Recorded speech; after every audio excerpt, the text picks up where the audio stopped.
Memasuki kota Makassar dari jalur darat tentu berbeda dengan mengunjungi wilayah ini dari jalur udara. Dan kemarin saya mendatanginya dari jalur Parepare, Kabupaten Pangkep, Kabupaten Berau, Kabupaten Maros, dan Ujung Pandang alias Makassar. Satu hal yang terngiang-ngiang dalam benak saya yaitu dawuh Habib Lutfi bin Ali bin Hashim bin Yahya Pekalongan, bahwa kalau ke Makassar jangan lupa tengok dan berziarahlah ke makam Pangeran Diponegoro yang letaknya ada di pusat kota.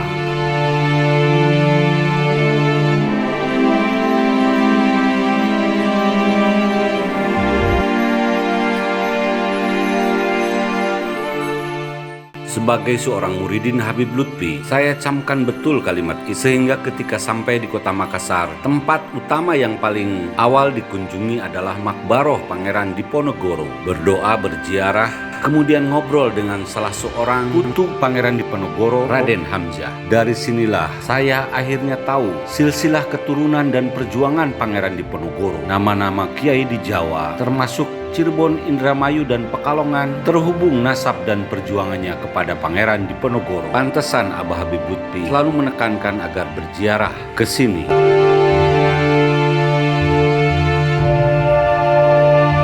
Dari buku tamu yang ada di sini, saya jadi tahu siapa saja dan orang dari mana saja yang berziarah ke sini. Ajibnya, hampir seluruh wilayah di Indonesia tercatat pernah datang ke sini. Menurut Raden Hamzah, tujuan mereka macam-macam. Ada yang sekadar berziarah atau meneliti asal-usul keturunan. Kemudian Raden Hamzah juga mengusulkan agar saya mengunjungi Fort Rotterdam atau benteng Rotterdam yang letaknya tidak jauh dari tempat tersebut untuk dapat mengetahui bagaimana Pangeran Diponegoro diasingkan di tempat ini. Dan Masya Allah, di tempat yang pengap dan penuh pencahayaan ini, pada masanya Pangeran Diponegoro hampir 23 tahun mendekam sebagai tahanan pengasingan setelah sebelumnya sempat dibuang ke Manado untuk diasingkan. Sebagaimana ditulis oleh para sejarawan, selesai ditangkap pada 1830, Pangeran Diponegoro menjalani pengasingan di Manado selama 3 tahun hingga tahun 1833. Kemudian beliau dipindahkan ke benteng Rotterdam ini pada tahun 1833. Beliau jalani semua ini dengan ketaatan seorang santri hingga akhir hayatnya pada 8 Januari 1855. Bersama Pangeran Diponegoro turut pula istri dan anak-anaknya serta beberapa orang prajurit pilihan yang ketika meninggal mereka hampir seluruhnya dimakamkan di dekat pusara Pangeran Diponegoro bersama istri. Begitu pula anak-anaknya yang juga banyak yang meninggal di pengasingan.